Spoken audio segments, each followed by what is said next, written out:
행방한 주일입니다. 오늘 특별히 승겸이와 김영희 장로님께서 또 첼로 듀엣으로 아름다운 찬양을 하나님께 영광 돌려서 감사합니다. 오늘은 당신의 소원은 사랑입니까? 당신의 소원은 사랑입니까? 라는 제목으로 하나님의 말씀 증거하겠습니다. 무인도에 3명의 사람이 비행기가 추락해서 거기에 떨어지게 됐습니다.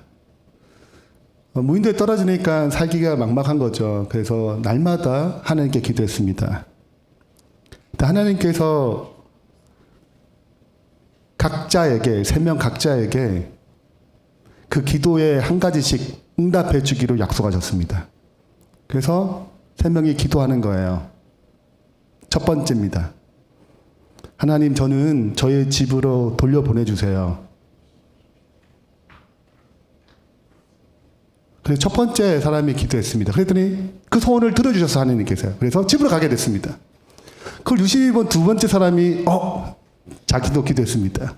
저는 여행하고 싶으니 스위스로 보내주세요. 뾰로롱 사라진 거예요. 세 번째 사람이 이걸 다 봤습니다. 그래서 기도합니다. 저는 이곳 생활이 너무 좋고 갈 곳도 없고 가고 싶은 곳도 없습니다.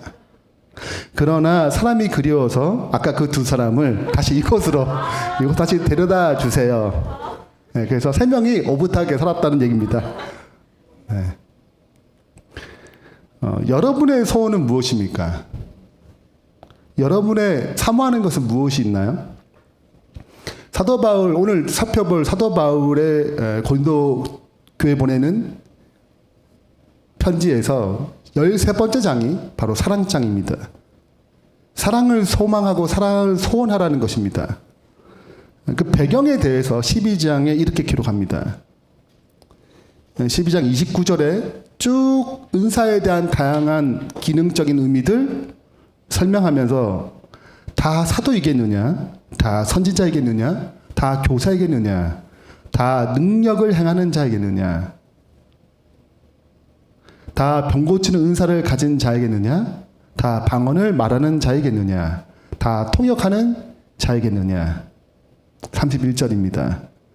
너희는 더욱 큰 은사를 사모하라. 내가 또한 가장 좋은 길을 너에게 보내리라. 그리고 13장 사랑장이 등장합니다. 13장은 우리가 다 익숙히 잘 아는 내용들이에요. 하나님 믿는 사람뿐만 아니라 믿지 않은 수많은 일반인들에게도 고린도서 13장 사랑장은 유명합니다. 근데 그 사랑의 배경이 되는, 사랑장의 배경이 되는 12장에서는 무엇을 다루고 있냐면 너희가 여러 가지 직분들, 가장 좋다고 생각하는 사도라는 직분, 선지자는 능력 있는 직분, 교사라는 가르치는 직분, 능력 행하는 것, 병 고치는 은사. 저도 과거에 하나님 병 고치는 은사가 하나 주시면 제가 하나님 사업 정말 잘할 수 있을 것 같은데 그런 생각을 참 많이 했어요. 그런 은사를 저한테 주지 않았어요? 자, 그러나 이런 거를 추구한단 말이에요. 고린도 교회도 훨씬 많은 풍요로운 은사를 받았습니다. 누가 은사가 더 탁월한가? 어떤 은사가 더 좋은가? 서로 이 끼리끼리 다툼도 일어나고 누가 더 높은지를 비교하기도 하고 이런 역사들이 일어났습니다. 근데 사도 바울은 더 좋은 은사, 더 좋은 자리를 추구하는 이 교회에게 가장 사모해야 될 것, 가장 좋은 길, 그것을 구하라고 얘기하는 것입니다. 그것이 바로 사랑장입니다.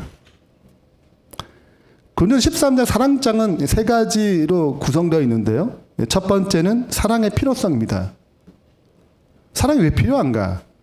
사랑의 가치가 얼마나 탁월한지 모든 것이 의미가 없다는 거죠. 사랑이 없으면.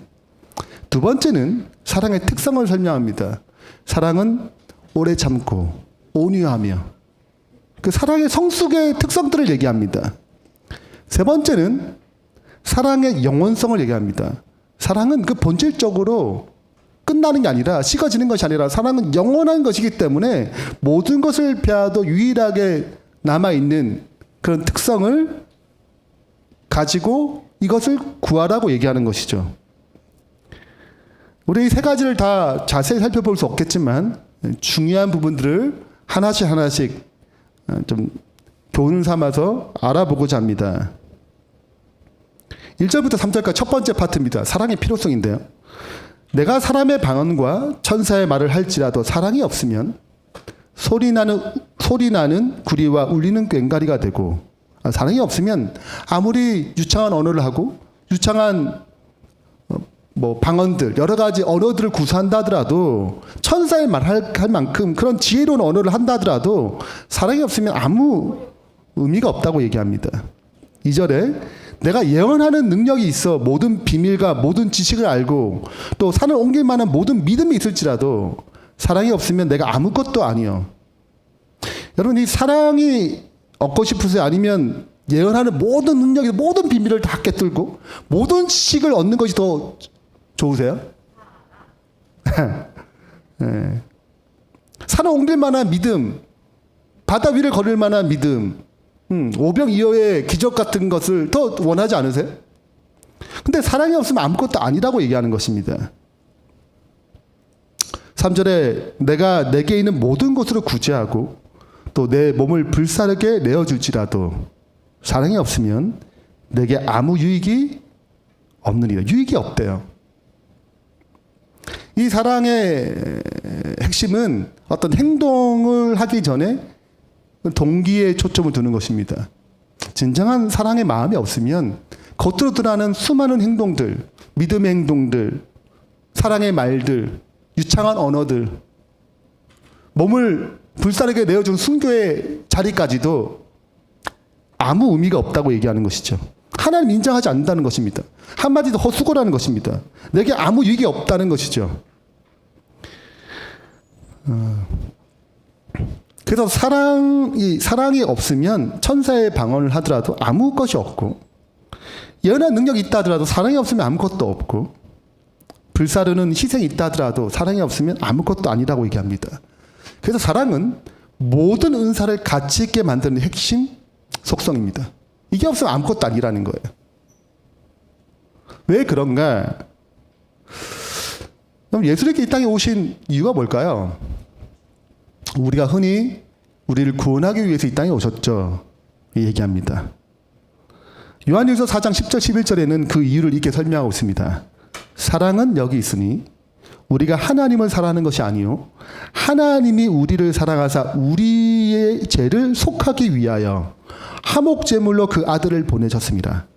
하나님이 이 땅에 우리가 오신 중요한 이유는, 그 사랑이 하나님께 오신 중요한 이유는 우리의 죄를 속하기 위해서 아들을 보내셨다는 거죠. 사랑하는 자들아, 하나님이 이같이 우리를 사랑하셨은즉 우리도 서로 사랑하는 것이 마땅하도다. 자, 여기에 대한 가장 중요한 핵심은 예수님께 우리를 죄에서 구원하기 위해서 오셨는데, 그 죄에서 구원하여을 받은 그 사람들은 어떠한 삶을 산다고 얘기하고 있습니까? 서로 사랑하는 삶을 산다는 거죠. 그러므로 죄에서 구원한다는 말은 다른 말로 이기적인 삶에서 이타적인 사랑의 삶으로 전환된다는 것을 의미합니다. 아, 내 천국을 얻었어, 영생을 얻었어, 이런 개념이 아니고 단순히 죄에서 구원함을 받았다는 얘기는 나 이기적인 속성으로부터, 자기 유익을 추구하는 속성으로부터 이타적인 예수님 같은 마음을, 사랑을 가지는 것을 의미합니다. 이것이 예수님께서 이 땅에 오신 중요한 이유예요. 천사 언어를 주기 위해서 오신 것이 아니고, 기적을 주기 위해서 오신 것이 아니고, 이 사랑을 회복하고자 우리에게 오셨습니다. 죄는 사랑의 관계를 파괴하는 것입니다. 하나님과 사랑의 관계를 파괴했어요. 이웃과의 관계를 파괴하는 것입니다.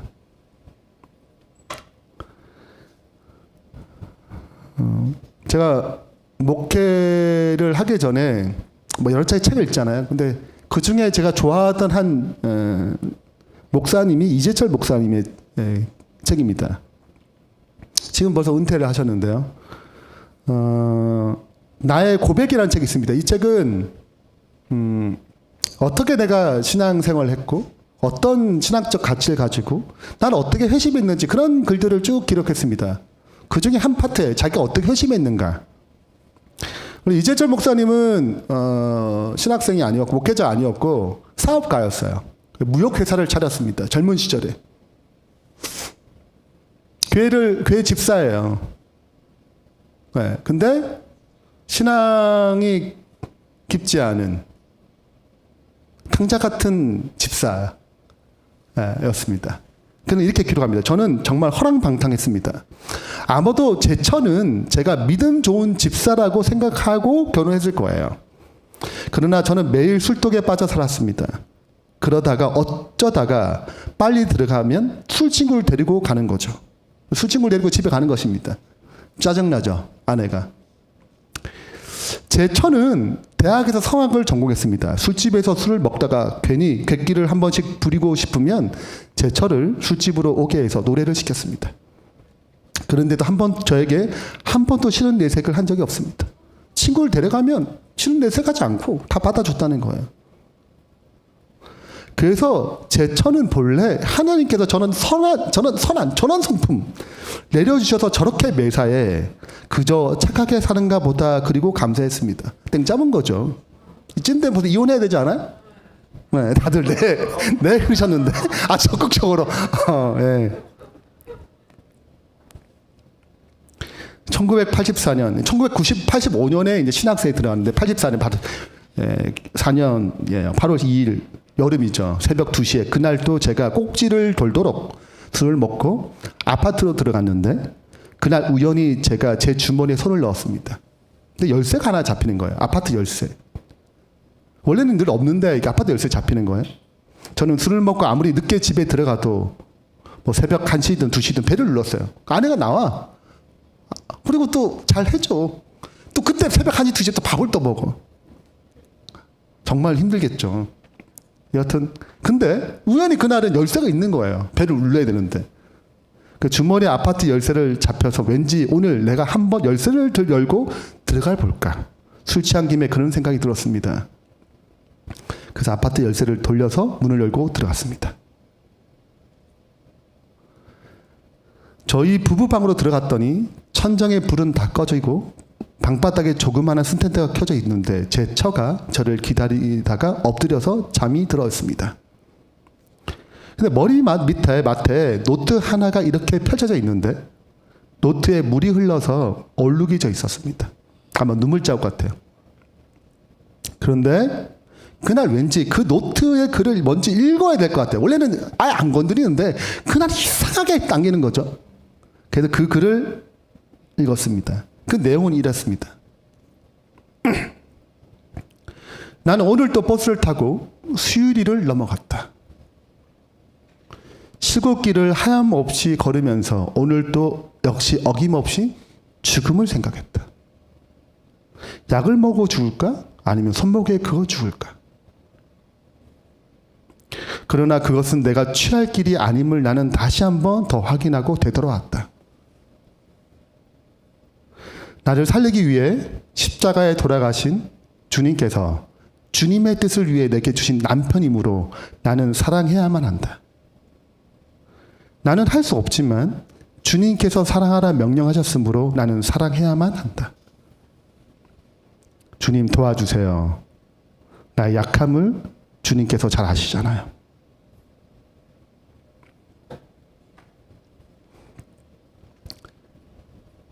제가 이 글을 읽는데 제 마음과 귀에서 북소리가 쿵쿵 울립니다. 제가 이 세상에서 태어나서 그렇게 큰 북소리 들어본 적이 없습니다. 계속 울리는 거죠, 마음 가운데. 저는 모태신앙이로 태어나서 교회에 다니면서 목사님의 설교를 통해 성경을 통해 사랑이라는 이야기를 수없이 들었지만 그 사랑은 성경의 문자로만 기록되어 있는 것으로 봤습니다. 그 사랑을 실천하는 사람은 저는 그동안 본 적이 없기 때문입니다. 그런데 제 처는 천사가 아니었습니다. 매일 죽음을 생각하는 사람이었습니다.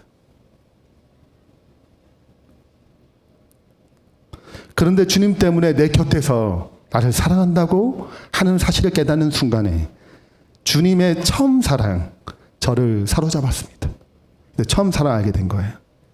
그 순간 제 인생이 달라졌습니다.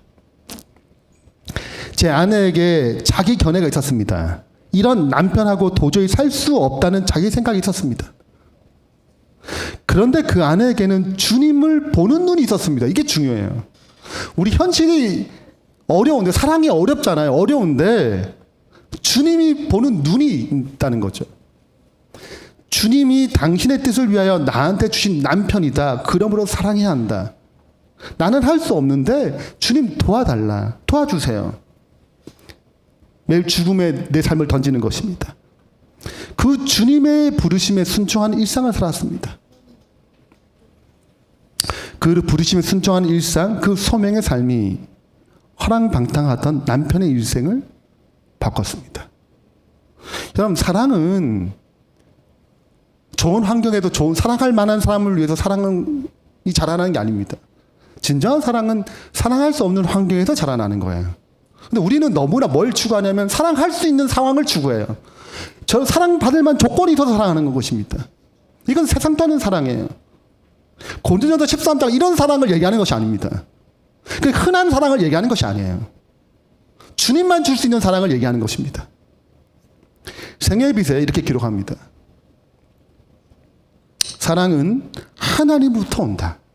사랑은 우리의 죄된 마음에서 유래될 수 없다. 사랑은 예수님이 살아계신 마음에서만 발견된다. 우리가 사랑함은 그가 먼저 우리를 사랑하셨습니다. 하나님의 은혜로 새로워진 마음은 사랑에 의해 지배된다.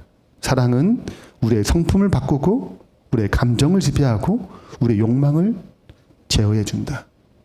우리에게 이런 사랑이 필요한 것입니다. 사랑받을 만한 것이 사랑받을 만한 것이 있어서 사랑하는 것은 하나님이 없어도 하는 거예요.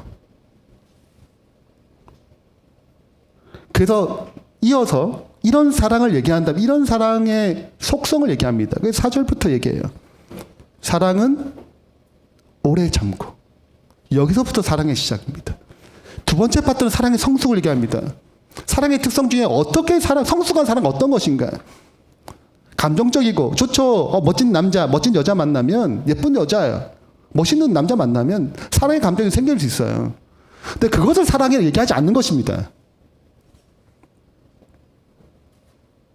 사랑은 오래 참고, 사랑은 온유하며, 시기하지 않으며, 사랑은 자랑하지 아니하며, 교만하지 아니하며, 무례히 행하지 아니하며, 자기의 유익을 구하지 아니하며, 성내지 아니하며, 악한 것을 생각하지 아니하며, 불의를 기뻐하지 아니하며, 진리와 함께 기뻐하고, 모든 것을 참으며, 모든 것을 믿으며, 모든 것을 바라며, 모든 것을 견디느니라. 여기 시작과 끝에 똑같은 언어가 반복됩니다. 사랑은 오래 참고로 시작해요. 진정한 성숙은 뭐로 시작하는가? 오래 참음으로 시작한다는 거죠. 모든 것을 참음으로, 모든 것을 견딤으로 시작한다는 것입니다. 성숙한 사랑은 오래 참음으로 되는 거예요. 그 사랑에는 발작적이거나 변동되거나 여기저기 흔들린 것이 아닙니다. 그것이 견디고 참는 속성이 있기 때문에요. 근데 문제는 우리 인간의 힘으로 이걸 참는 것이 어렵습니다. 최근에 여러 가지 문제로 분노 조절 장애가 많이 등장합니다. 뉴스를 좀 볼게요. 여자친구가 헤어지자고 했다고 차로 들이받고 돈을 돌려받지 못한다고 불을 지르는 이른바 홧김 범죄가 최근 잇따르고 있습니다. 분노 조절 장애가 원인으로 지목되는데 해결 방법은 없을까요? 개연우 기자가 보도합니다. 헤어지자는 말에 화가 난 남성이 여자친구를 승용차로 들이받습니다. 계약금을 뜻대로 돌려받지 못한 50대 여성이 자신의 몸에 불을 붙이는 바람에 마트 전체로 불이 번지는가 하며 대화를 하다가 원만하게 해결이 안 돼서 여자가 이제 화가 나서 손님 한 30분 정도 계시고 고속도로에서 운전을 방해했다는 이유로 상대 차량을 3단봉으로 내려치기까지 합니다. 대한항공의 이른바 땅콩회항도 조연아 전 부사장이 순간적인 감정을 절제하지 못해 벌어진 일입니다. 이런 것들을 분노 조절 장애라고 할 수 있습니다. 적절하게 풀 수 있는 방법도 없고 그리고 사회적으로 그걸 걸러줄 수 있는 그런 방법들이 없기 때문에 쌓이다 보면 최근 분노 조절 장애를 겪는 사람이 급증하고 있습니다. 지난 2013년에 4,900여 명으로 4년 전보다 32%나 늘었습니다. 장기 불황 속에 경쟁이 격화되면서 사회 구성원들의 스트레스가 증가하고 있기 때문인데 전문가들은 스트레스가 장시간 쌓이면 누구든 조절장애를 겪을 수 있다고 말합니다. 과도한 음주나 극단적인 취미생활 등 건강하지 못한 방법보다는 어떤 규칙적인 생활을 유지를 하면서 운동 등의 건강한 방법으로 스트레스를 해소하는 것이 중요할 것으로 생각합니다. 극단적인 대립과 갈등보다는 대화와 타협으로 문제를 해결하는 건전한 사회적 분위기를 정착시키는 것도 구성원들의 정서적 안정에 도움을 줄 수 있습니다. KBS 뉴스 개현우입니다. 네. 이런 분노의 조절 장애는 실은 우리의 삶 가운데 여러 가지 어려운 환경들, 스트레스 쌓이고 그러면 표출되는 것입니다. 내 남편에게, 내 아내에게, 내 자녀에게도 나타나는 거죠. 분노하고 화가 나는 것입니다. 벤 카슨 유명한 의사죠. 벤 카슨의 그 신의 손 번역한 책이 이제 천의 손이라는 것입니다. 제가 좀 찾아봤더니 이 사람의 그 글이 교과서에 수록될 만큼 신경외과 의사로 탁월한 분이죠. 우리 재림 교인이기도 합니다. 6장에 과격한 성격이라는 챕터가 있어요. 좀 흥미로운 내용입니다. 아무도 자기를 과격할 성격이라고 생각하지 못한대요. 근데 자기는 굉장히 과격한 성격이었는데 그 이야기를 어떻게 제가 과격하게 성격이었는지 어떻게 변화됐는지를 기록한 챕터가 6장입니다. 여기 내용 좀 가져오면 자기는 대체로 나는 착한 아이였대요. 착한 아이였어. 내가 심하게 발간한 경우는 매우 드물었다. 그러나 일단 화가 치밀면 앞뒤 가릴 것 없이 벽돌 조각을 던지든지 돌멩이 아니면 막대기에 손이 잡히면 상대방을 후려 갈리든지 집을 던지는 것이다. 엄마한테도 바지를 마음에 안 드는 바지 했다고 자기 입으라고 그러니까 열받아가지고 엄마를 막 때리려고 형이 말려가지고 겨우. 그래서 자기가 이런 성격을 갖고 있음에 불구하고 이것이 얼마나 심각한지 인식 못했다는 거예요. 근데 자기에게 결정적인 순간이 있었는데 그게 무슨 상관이냐면 친구랑 이제 중3 때인데 친구랑 같이 라디오를 노래를 듣고 있었습니다. 백가슨이 원하는 곡이에요. 근데 친구가 뭐 이런 노래 들어 하면서 이제 다이얼 돌리면서 뭐 이런 노래가 더 낫지 이렇게 막 하는 거예요. 그래서 화가 났어요. 내가 듣고 하지 않는데 뭐 서로 막 시비가 붙다가 친구가 이런 얘기합니다. 너는 왜 자꾸 화가 화만 내니? 자주 왜 화를 자꾸 내냐고 이렇게 막 머리했더니 이 꼭지가 돌았어요. 그래서 분노가 전신에 휩싸이고 늘 뒷점을 들고 있는 등산용 칼을 꺼냈습니다. 칼을 꺼내가지고 친구를 찔렀어요. 근데 다행히도 친구의 복부에 이따만한 그 벨트 같은 게 있어가지고 거기에 딱 맞아가지고 칼이 부러지고 얼마 전에 칼이 부러졌어요.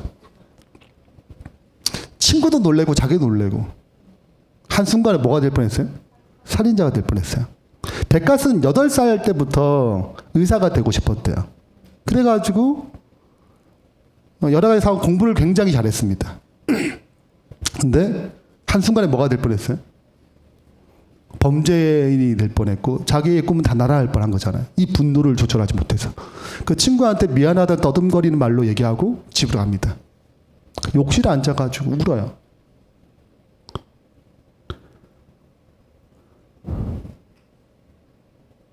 나 혼자서 내 성질을 변화시킬 수 없다는 것을 진실로 깨달았다. 안 되는 것입니다. 그동안에 엄마도 기도해야 된다고 얘기하고 선생님도 얘기했는데 그게 그렇게 마음에 와닿지 않았어요. 그게 크게 문제가 되나? 심각하게 와닿지 않았습니다. 근데 진짜 깨닫는 거예요. 어쩔 수 없다는 사실을. 손가락 사이로 눈물이 흘러나왔다. 주님, 심리학자들이 어떤 말을 하든 주님은 저를 변화시킬 수 있습니다. 심리학책을 되게 잘 읽었는데 심리학책들은 이런 성격을 가진 사람은 그냥 인정하고 적당히 맞춰 살아라는 거예요. 변할 수 굉장히 어렵다. 변화되기 거의 불가능할 만큼 어려우니까 그냥 맞춰 살아라. 근데 그 책을 생각해보니까 자기는 변화 안 될 것 같다는 생각이 위험이 오는 것입니다. 그래서 기도하는 거예요. 주님, 심리학자들이 어떤 말을 하든 주님은 저를 변화시킬 수 있으십니다. 주님은 저를 이런 포악한 성질에서 해방시킬 수 있으십니다. 주님께 나아가 믿음으로 무엇이든 구하면 그렇게 해주신다 약속하셨습니다. 주님은 저의 성질을 거저주실 수 있다고 믿습니다. 그때 기도를 간절했어요. 그리고 감정이 좀 추스린 다음에 욕실에 나와서 성경을 손에 들었어요. 그리고 딱 피자마자 첫 번째 내용이 잠언이에요. 내용이 노하기를 더디하는 자는 용사보다 낫고 자기 마음을 다스리는 자는 성을 빼앗는 자보다 나으리라. 이게 딱 눈에 들어오는 것입니다.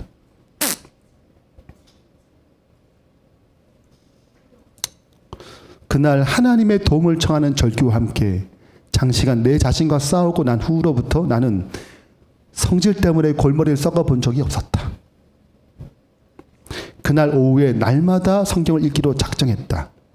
그 후 매일의 습관으로 그것을 실천에 옮기고 있다. 하나님의 은혜로 엄청난 양의 스트레스와 조롱도 관용할 수 있었다. 불쾌한 감정이나 화가 나는 일을 극복할 수 있었다. 하나님께서는 나의 좋지 않은 성질을 극복할 수 있도록 도와주셨다. 우리의 어떤 성향들이 있었어요. 나쁜 성향들이 있습니다. 우리가 극복할 수 없어요. 누가 필요한 것입니까? 내가 할 수 없는 그것 이루시는 그리스도가 필요한 것입니다. 오래 참음은 성숙한 사랑으로 나아가는 첫 번째 시작점입니다. 참는 건 어려워요. 화병이 나요. 그건 인간 힘으로 할 수 있는 것이 아닙니다. 몇 번 참을 수 있어. 아니, 나 장로니까, 난 목사니까, 난 집사니까, 아니, 저 사람 교회 안 믿는 사람이니까 난 보여야지. 참을 수 있어요. 근데 그것은 인간이 억누르는데 한계가 있는 것입니다. 마음을 새롭게 하려면 그리스도가 필요한 것입니다. 이게 기독교의 힘이에요. 기독교가 단순히 윤리적인 종교가 아닌 이유는 새로운 생명의 능력을 부여받을 수 있는 길이 열려 있기 때문에 그렇습니다. 그래서 기독교 윤리적 종교가 아니고 생명의 종교예요. 그 생명을 경험하길 바랍니다. 마지막 세 번째 파트가 사랑의 영원성입니다. 8절에 이렇게 시작합니다. 사랑은 언제까지나 떨어지지 아니하되. 사랑은 떨어지지 않습니다. 변화하지 않아요. 영원성을 가집니다. 그런 예언도 패하고 방언도 그치고 지식도 패해요. 우리는 부분적으로 알고 부분적으로 예언하니 온전한 것이 올 때에는 부분적으로 하던 걸 다 패해요. 여러분 핸드폰 계속 바꾸죠? 왜 바꿔요? 더 온전한 것이 오거든요. 이 핸드폰 좀 지나면 더 온전한 것이 옵니다. 또 패해야 돼요. 노트북? 자동차? 더 좋은 차가 10년 되면 또 갈아타야 돼요. 이제 패해야 돼요. 이 세상 것들은 여러분 마침내 낡고 패하게 돼 있습니다. 우리가 아무리 언어를 잘하고 예언을 한다 하더라도 그분의 나라에 들어가게 되면 이런 언어 쓰지 않아요. 돈이 아무리 좋아 보이지만 이 돈을 가지고 하늘에 갈 수 없습니다. 결국 떨어지고 사라지고 없어질 것입니다. 그런즉 믿음, 소망, 사랑 이 세 가지는 항상 있을 것인데 그 중에 제일은 사랑이라. 왜냐하면 사랑은 행복의 본질이에요. 이것이 예수님께서 우리에게 주고자 하는 본질입니다. 그래서 사랑은 영원성을 가진 행복의 본질이기 때문에 이것을 구하길 원하는 것입니다. 이것이 있어야 모든 것이 가치 있게 되는 것입니다. 예수님께서 십자가에 달려 돌아가기 전 4일 전에 아침에 시장하셔서 한 나무를 보게 됩니다. 그 나무가 무화과 나무예요. 19절입니다. 그 일가에 한 무화과 나무를 보시고 그리로 가사 잎사귀 밖에 아무것도 찾지 못하시고 나무에게 이르되 이제부터 영원토록 내가 열매를 맺지 못하리라 하시니 무화과 나무가 곧 마른지라. 열매를 가져왔어야 했는데 이 무화과 나무가 열매가 없는 거예요. 잎사귀 너무 무성해서 마치 열매가 풍성히 있는 것처럼 보였습니다. 열매 없는 무화과 나무죠. 이 무화과 나무는 유대 나라를 표상합니다. 그 열매는 뭘 의미할까요? 사랑을 얘기하죠. 이파리는 무성했어요. 많은 행사를 했습니다. 많은 종교적 의식을 가졌어요. 구제도 했습니다. 기도도 열심히 했어요. 성경도 읽었죠. 그러나 뭐가 없었어요? 사랑이 없었습니다. 고린도 교회와 똑같아요. 그들 많은 은사를 받았습니다. 성도도 많았어요. 많은 성도, 돈 많은 사람도 많았어요. 재정도 풍성해요. 그러나 그들에게는 사랑의 결핍이 있었습니다. 그것이 마침내 교회를 무너뜨리는 것입니다. 유대 나라가 그렇게 망했어요.